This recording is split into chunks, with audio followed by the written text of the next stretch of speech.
Yes, good evening everybody.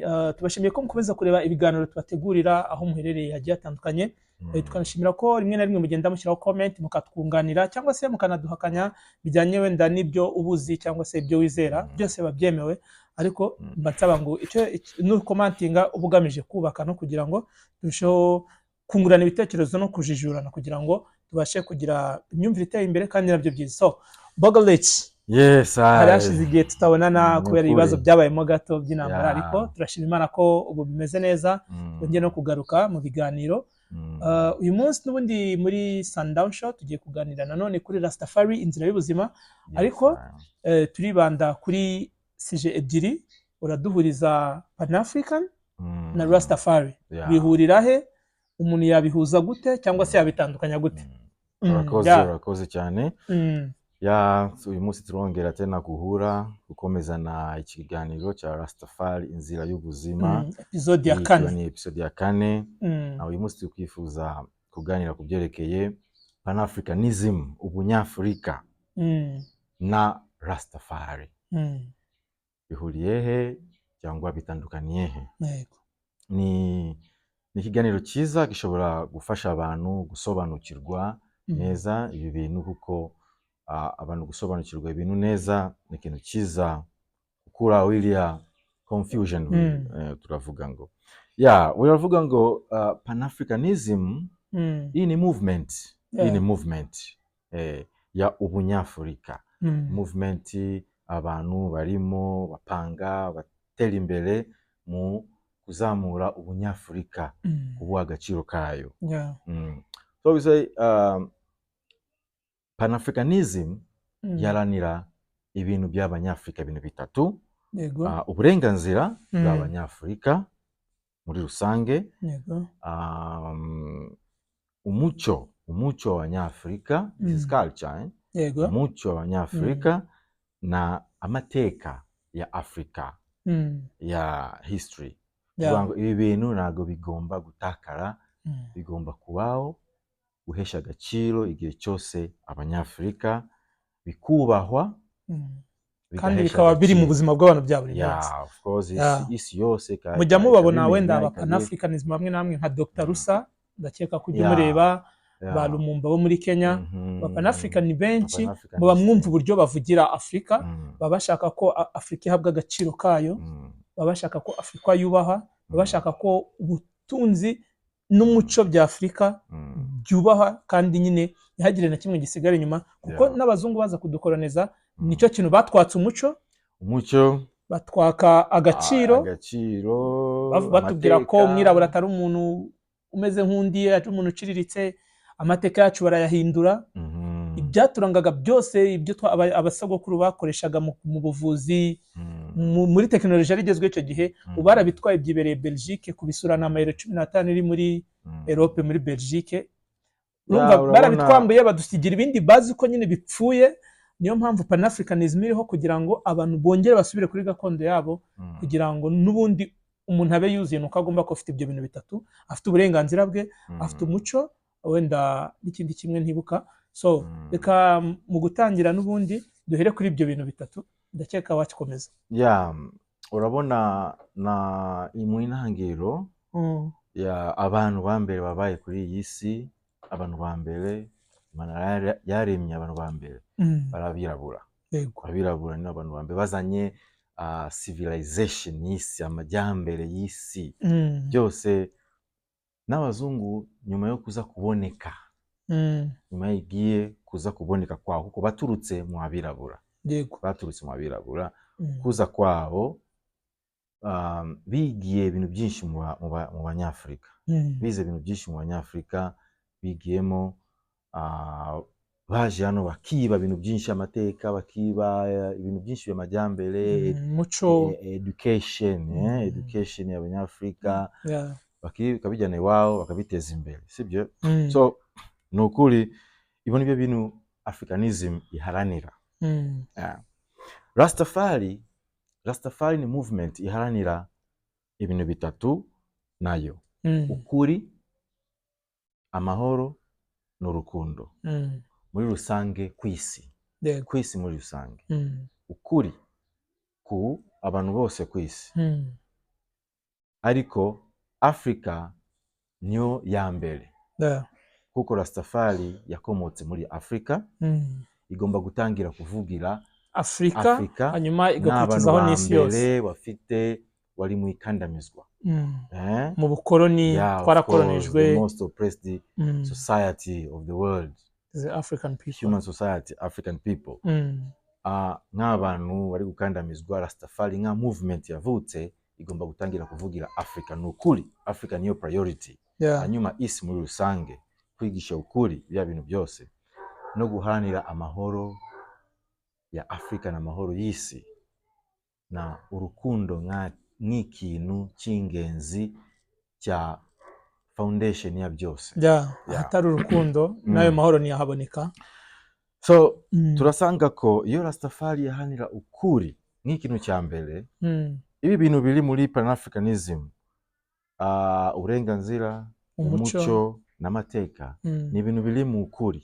Yego, ni ibintu biri mu muri ukuri. Ni ukuri k'umuntu kugira uburenganzira, kugira umuco no kugira amateka, kwizera mu umuco wowe ukuri, kubona uburenganzira bwe bw'ukuri no kumenya amateka ye y'ukuri.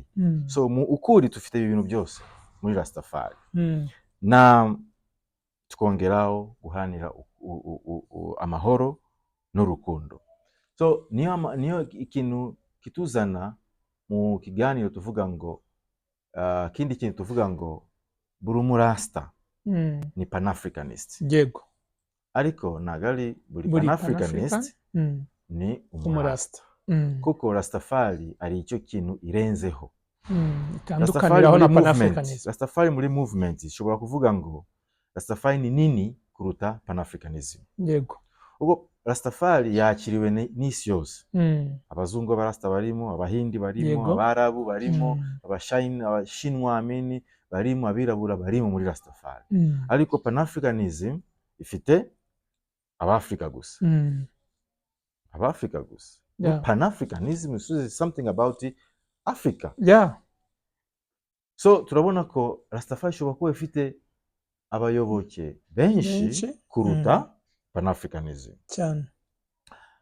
Kubera Rastafari ikora ku myizerere.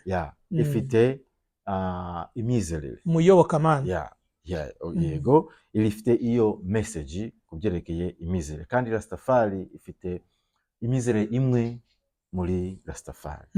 Kandi ifite ishingiro ryayo ry'ukuri. Imyizerere ni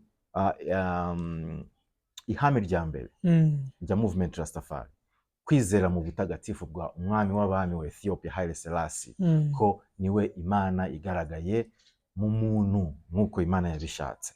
Yego, Imana muri roho izagaragara mu muntu. Niyo principle ya Rastafari spirituality ya Rastafari, nka idini ya Rastafari ihagarariye, ishingiye ku principle ya mbere, ihame rya mbere, kwemera kugira ngo abantu babyumve nk'uko abakristo bizerera muri Yesu Kristo nk'umwami n'umukiza. Abasilamu bakizerera wenda kuvuga ko nta yindi Imana ikwiye gusenga by'ukuri uretse Imana imwe gusa, na Mutume Muhammad akaba ari intumwa y'Imana n'umugaragu. Rastafari nayo ukwizera kwayo gushingiye ko Imana yigaragarije mu muntu inyuze muri Haile Selassie. Ariko ikintu cya ngombwa cyane, Yesu Kristo niwe Haile Selassie, na Haile Selassie niwe Yesu Kristo. Twebwe imyizerere yacu ituruka muri Bibiliya. Yego, Bibiliya iravuga ngo Yesu Kristo aza bwa mbere nk'umwana w'Imana, hanyuma araza tena kugaruka nk'igishitsi cya Dawudi nk'umwami w'abami, aturuka muri Ethiopia n'izina rishya tumaze kuvumbura ko niwe Haile Selassie. So twebwe tuvuga ngo Haile Selassie niwe Yesu Kristo ugarutse bwa kabiri, nk'uko twigishwa na ijambo ry'Imana Bibiliya. Si kuvuga ngo abarasta nago bizera muri Yesu Kristo. Yesu Kristo niyo inzira yo kugera kwa Haile Selassie, kuko ni ijambo rya Yesu Kristo ravuga ngo njyewe niwe inzira yo kugera kwa data.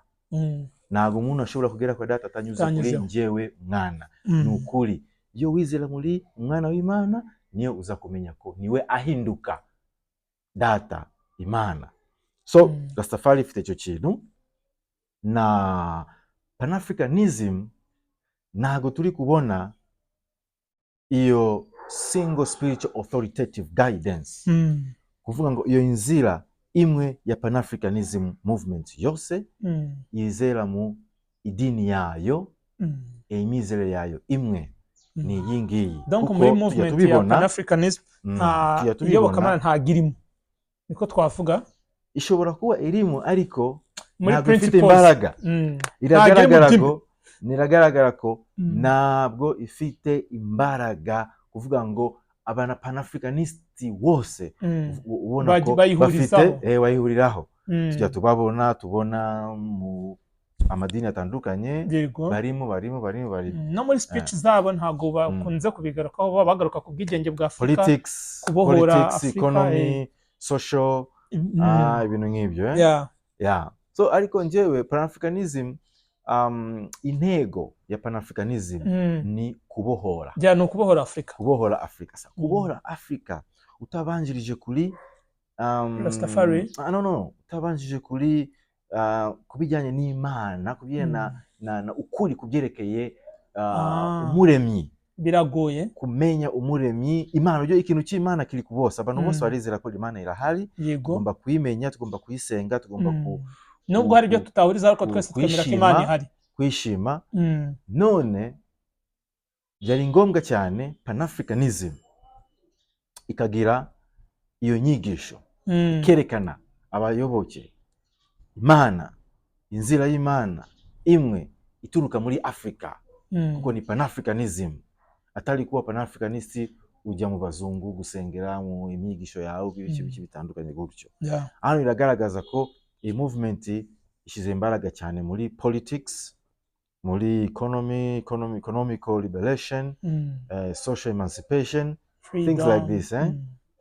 So ariko njyewe ku ruhande rwanje, kandi ndabona ko na Rastafari muri rusange ishobora kuba ni uko tureba ikintu kimwe, ko Pan-Africanism nka movement yacu turiyemera cyane. Ni ukuri twese turimo, ubwo navuze buri murasa ni Pan-Africanist.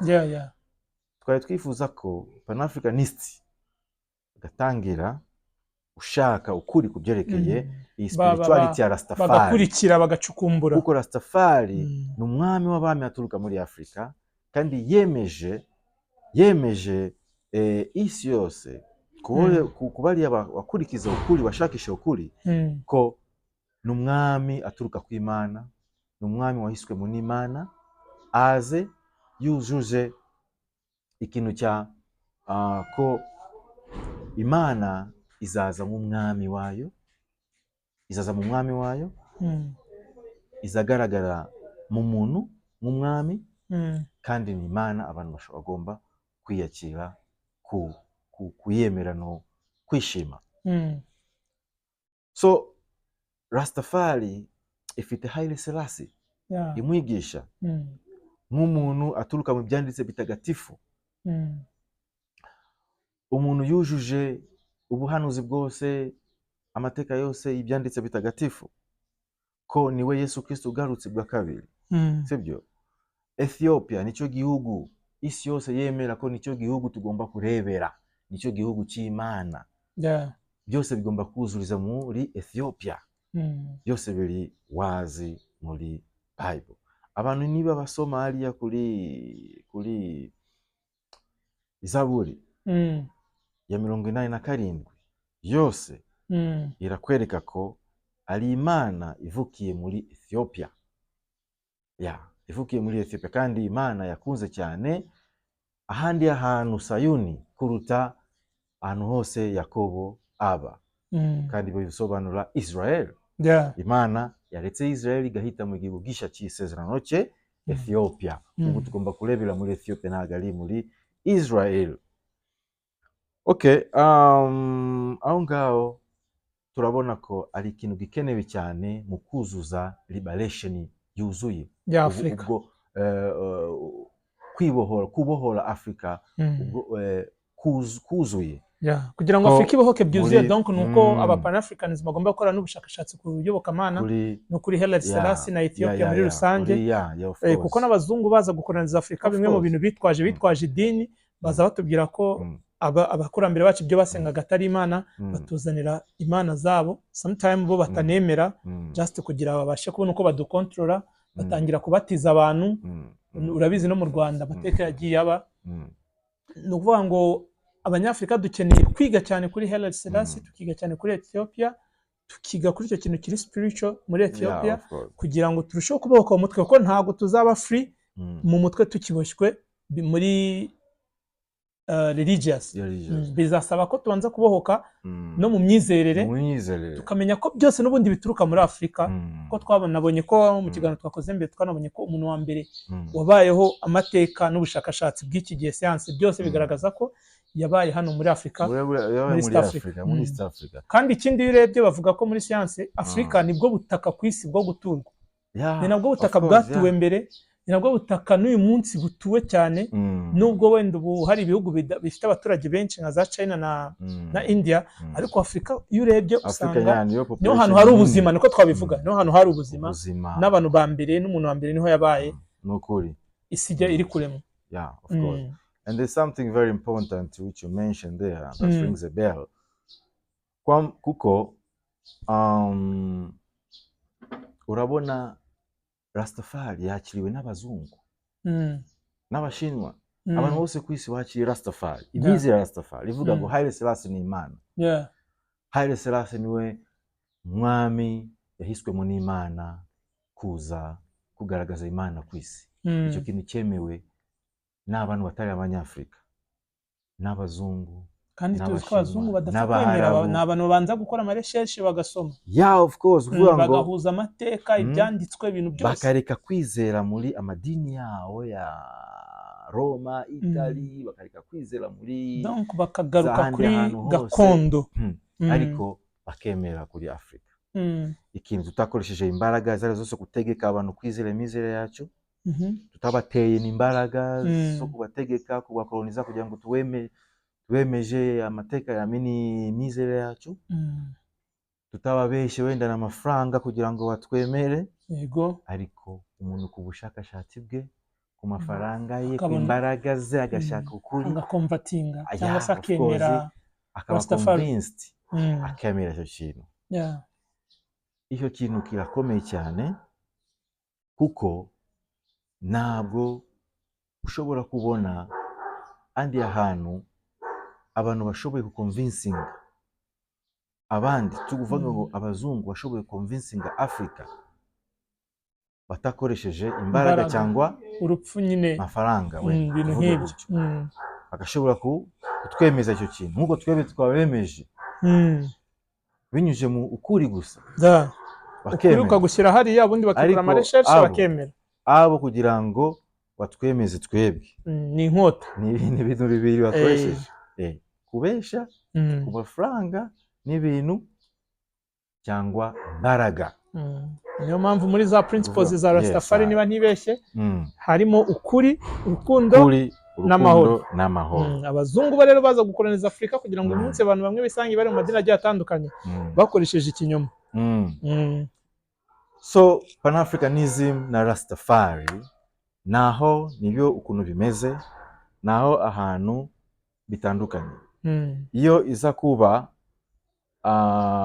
kuko turebye muri Afrika, niba ari inzira y'ubuzima bwa roho yavutse muri Afrika, tuvuge ikintu nka spirituality, dini ivutse muri Afrika kandi ifite imbaraga mu banyafrika benshi, mu abirabura benshi, at home and abroad, bari hanze y'umugabane no buri ndani y'umugabane, turasanga ko ni Rastafari yonyine.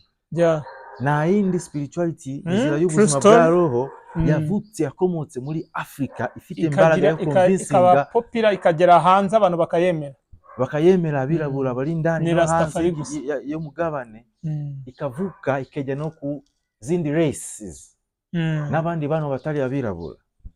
Indi nta yindi turi kubona, ni Rastafari yonyine. Ubwo bivuga ngo iriya movement y'abanyafrika, iriya movement y'abanyafrika, which is Pan-Africanism, iriya movement y'abanyafrika kwibohora mu nzira ya roho, inzira y'ingenzi cyane yubaka kwiyamenya k'umuntu, kuko iyo wiyamenya ku Mana ujya kwiyamenya ku byose.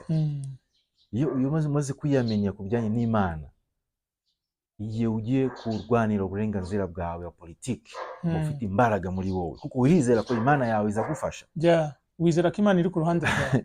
Iyo uziye kurwanira uburenganzira bwawe bw'umucyo, ufite iriya imbaraga, bw'amateka, ibindi byose ufite iriya imbaraga.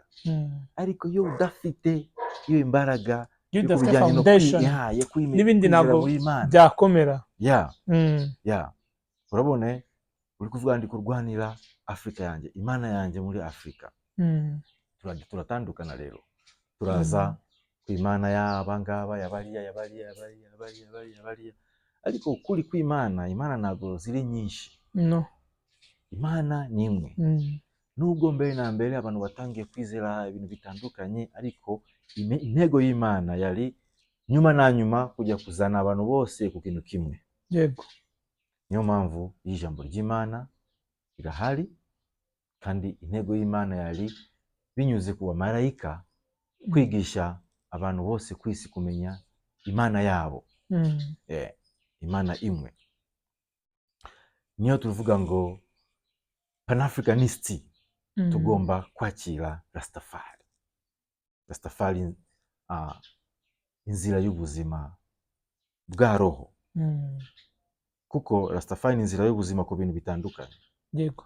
Bwa roho, bwa mubiri, politics, economy, ubukungu, politiki, kiroho, n'izindi zitandukanye. Rastafari is general. Ni ubuzima. Ubuzima bwa bufite ibintu byose. Nta kindi tugomba kongeraho nuko abantu bakomeze gufasha ikintu cyabo cy'Abafrika, Rastafari. Kugifasha mu ki? Kugifasha gukuraho kuriya gutasobanukirwa neza Rastafari. Kiriya kintu Babylon, twita Babylon, uriya umwanzi wa Rastafari, umwanzi w'ukuri. Nta wundi ni ukuvuga ngo uyu ni Lucifer, uyu ni Satani. Uri umwanzi ushaka igihe cyose kwambika Rastafari ishusho mbi, abantu batamenya, ntibashobore kumenya neza Rastafari niki. Icyo kintu kizanwa na uyu Babylon. Nicyo kintu azanya buri munsi igihe cyose. Abantu bagasobanukirwa Rastafari, twese yamwe tugashobora kumutsinda uriya Babylon. Kubera intego ye ni uko population y'isi idashobora kuhegera umurasta. Ibone umurasta nabi, kugira ngo idashobore kumuhegera umurasta, hanyuma ishobore no kuri muri Rastafari, ntiyashobore kujya kumenya ukuri Rastafari ifite. Ishaka gufasha abandi kwisi, gufasha icyo kintu na abantu kwitwararika muri Rastafari, guhesha agaciro Rastafari, gutanga icyubahiro cya Rastafari. Ariko dreadlocks, imisatsi, imisatsi ni uburenganzira bwa buri muntu wese. Sibyo? Uburenganzira bwa buri muntu wese afite uburenganzira bwo kugira imisatsi ya dreadlocks maybe. Ariko icyo dushaka kuvuga ngo arimo dreadlocks, arimo na Rastafari ufite dreadlocks. Iyo ubona umuntu afite imitwararike itashimisha buri wese, donc afite imico itari myiza, itiyubashye, buri muntu wese amukweshoninga, nyine amubonamo ikibazo. Abantu benshi ntabwo bayemera, ntabwo bayakira neza. Umenye ko ntabwo ari Rasta, nubwo ni umuntu ufite dreadlocks. Ibyo ndakeka twaranabivuze no mu biganiro byagiye bihita. Basubira n'inyuma muri episode zabanje, kuko n'abarasta bigeze no kubivuga internationally. Now what we call ni group imwe ya music muri Jamaica, Yeah, of course, Morgan Heritage. Yeah, Morgan Heritage. Baje no mu Rwanda. Yeah, of course, yeah. Don't have a dread to be a Rasta. Icyo ashaka gusobanura ariya nuko si umuntu wese ufite dreadlocks no Rasta. Icyo ni ikintu urabona ari na movement indi muri Rastafari, ari branch imwe yitwa Bobo Ashanti. Bobo Ashanti ni branch imwe muri Rastafari. Ibyo Bobo Ashanti bafite umuco ku gufunga umusatsi wawe ntabwo ushobora kugaragara. Kufunga kandi ntabwo ari ingofero, gufunga mu style y'igitambaro. Okay, jambabona. Imwe mu impamvu ni kuriya kwitandukanyisha na babantu bashyiraho dreadlocks ariko atari abarasta. So of course ikintu nk'icyo. So icyo cyabaye kandi duhora tukivuga tugisubiramo ni ngombwa kuko twabonye ko ni ikintu kibangamira Rastafari. Twabonye ko ni ikintu gitukisha donc Rastafari, kibangamira Rastafari. Cyo dushaka abantu basobanukiwe ko ariyo Rasta, ariyo na dreadlocks. Ushobora kubona umuntu yitwara nabi, afite imico itari myiza, donc abantu babyumve. Nujya ubona umuntu afite dread ari gukora ibintu bidakwiye, ntukajye wumva ko ari abarasta cyangwa se ari umurasta. Nukoresheje jina Rastafari, Rasta kuriya muntu Rasta, Rasta uriya Rasta, ubukoze amakosa. Dushaka to abantu bagende bagisobanukirwa boro bagende bagisobanukirwa. Twanabigarutseho muri episode zabanje uvuga uburyo umurasta agomba kwitwara, uburyo agomba kubaha umubiri kuko wavuze ko ari urusengero rw'Imana, uburyo agomba kureba imyenda agiye kwambara, uburyo yitwara no mu mvugo ze. Abantu basubire muri episode zatambutse babirebe kugira ngo murusheho gusobanukirwa Rastafari, kuko nkuko uyu munsi Bogalech abivuze, maze kubona ko bya bindi tuba dushaka kuvuga ngo Afrika yigenge, Afrika nyine nayo ibe liberated, ntago bizakunda kari akantu kiyobokamana n'uburyo nyine muri Afrika, n'uburyo iyobokamana n'ubundi rishingiye muri Afrika nkuko n'umuntu ashingiye muri Afrika n'ubuzima bushingiye muri Afrika, ntago nyine bizakunda. Dukeneye kwiga cyane kuri Rastafari, tukiga cyane kuri Ethiopia kuko kiriya gihugu gihisha amabanga menshi. Donc abantu bakwiye no kujya batangira gutembererayo kugira ngo turusheho nyine kumenya amakuru, kandi ni na byiza ko wenda Bogalech uba waragize icyo gihe cyo kwiga ukamenya uyu munsi ukaba uri kubisangiza abandi. Ejo mu myaka 2 cyangwa 3 abandi bazaza bareba ibiganiro barusheho gufunguka mu mutwe. Turasubira twariya ko education, uburezi nicyo kintu cyangombwa. Kwigisha, kwiga, gusobanukirwa ikintu. Kumva no kwigishwa kuko kandi bivugwa ngo ubumenyi buturuka muri kumva. Ubumenyi buturuka mu kumva. Kandi education ikintu cyangombwa. Example twayihawe, urugero twahawe n'umwami wacu Haile Selassie, we yabaye umwami wa Ethiopia kandi minister wa education for 20 years. Ku myaka 20 ari umwami wa Ethiopia, ariko at the same time ari nawe ministre w'uburezi. Yari umwami wa Ethiopia ku myaka, uburezi ni ikintu gikomeye cyane. Yabaye umwami wa Ethiopia ku myaka 44. 44 years as emperor of Ethiopia.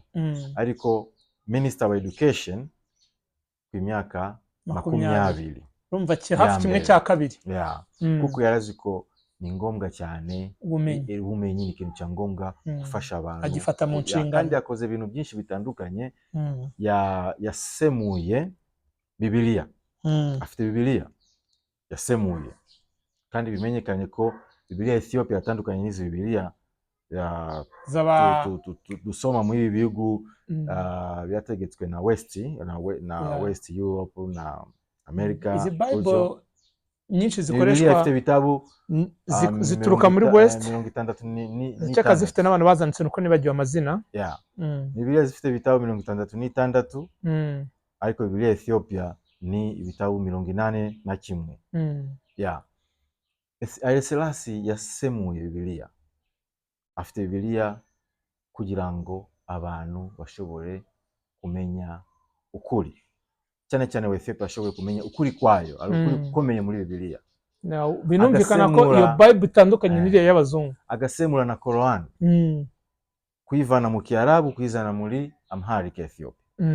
Nabyo bisobanuye kugira ngo abanye-Ethiopia bakomeze kumenya itandukanyo rihari n'ukuri bafite donc ukuri gutandukanye n'ikinyoma ukuri gutandukanye kuko yabonye ko Ethiopia yatewe na Baarabu na Waislamu. Waislamu wataye Ethiopia bashaka kwinjiza Uislamu muri Ethiopia kudominatinga Orthodox Tewahedo Ethiopia. Ari n'umwami witwa Ligi Yasu yabaye muri Ethiopia. Uwo ngo yakonvatinze kwinjira muri Uislamu. Ava mu empire wa Ethiopia ugahindura idini kuva muri Orthodox Tewahedo ukaza muri Islam. Kiriya kintu cyatumye Haile Selassie yari akili regent, akili gikomangoma, atangiza intambara nawe, amuhirika, amukuraho. Niyo akabona indi title yitwa Defender of the Faith. Defender, umurengezi ukuri, umurengezi wa faith, imyizerere, umurengezi w'imyizerere ya Orthodox kugira ngo ikomeze idashobora guhirikwa. Haile Selassie yamuhiritse, hanyuma bakashira undi emperor, ariko icyo gihe ari umwamikazi Empress Zauditu agakomeza. So byari byose Haile Selassie abikoze kwerekana ko ariho ukuri kuri Orthodox, imyizerere ya Orthodox Tewahedo ishingiye kuri Bibiliya. Niyo mpamvu yakoze translations za Bible na Quran muri Ethiopia, muri essence ya education, abantu bamenye ukuri. Ndumva Bogalet twasoza kugira ngo niterambire abantu. Ndakeka twagarutse, Imana nidushoboza next weekend nanone tuzagaruka muri episode ya 5. Ndumva twasoreza aha cyangwa twasoreza rwose nta kindi gisigaye, ariko ibyo biragije rwose ku episode. Donc nibyo tuganiye hano, abantu bagende bakomeze bakora ama research babyumve, hari ikintu bizagufasha. Nawe wumvise ikiganiro ukajya kurandi ugakora ama research, hari ikintu bifungura mu mutwe wawe. So sign out, be blessed. Thanks and bless.